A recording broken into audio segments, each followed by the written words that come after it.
We would always put a star up in the top window of the house that I grew up in.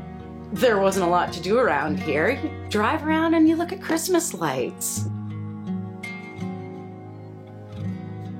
Being an innkeeper, we have so many people that come through, and one of their first questions is, why all the stars? You know, working at the Chamber of Commerce, the number of people that come into the office that are like, oh, what's the story with the stars? I love that they drive up and down. They're everywhere. The stars have been going on for a long time. Corinne Bauer, who's a local person that grew up here, kind of got things going, 15 plus years ago and started doing them. It started with a very simple decoration on the building that I was renting an office in. And Barb Gulisano is really one of the people who came to me and said, I want stars to be everywhere. What do you think? Do you think we can do this?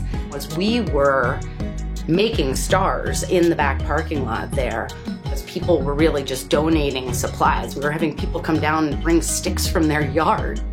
It has evolved into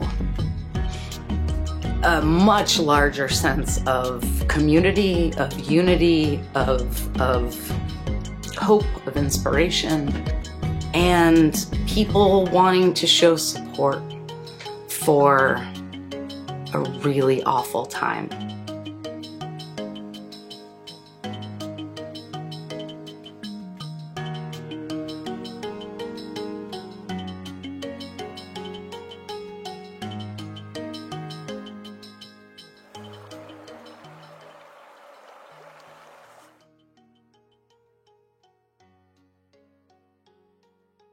These were really great kids, and nobody really knew what to do at first and how to show love and support for families that you know, that you've seen around everywhere.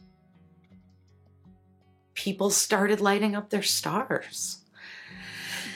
And then people started making 5 stars. I feel kind of personally involved with this because of my son's being in that class and knowing the parents and knowing the kids. And so it was important for me to try to keep those kids' names alive.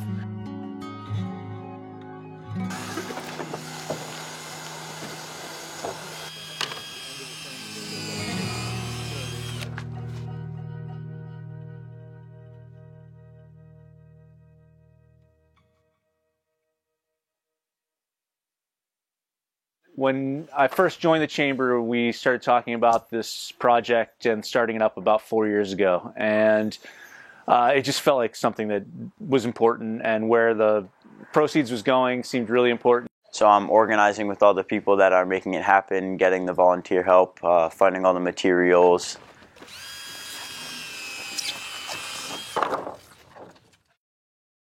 We make 3-foot stars and 6-foot stars. You know, we have to cut some in half, we have to drill the holes, then we have to package them up, and then we also have the kits, which include all of the hardware and lights that are necessary to make them and to finish them off.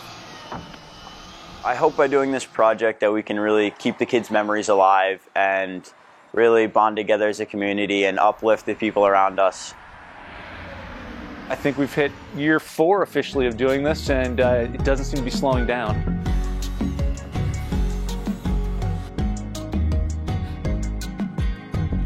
I'd love to see how much farther it could go. I know that it's gone to quite a few of the corners of Vermont that I've been to. We sort of locally kind of take it for granted. I mean, they're everywhere, but you don't necessarily really think about it. And it's sort of become our thing, I guess.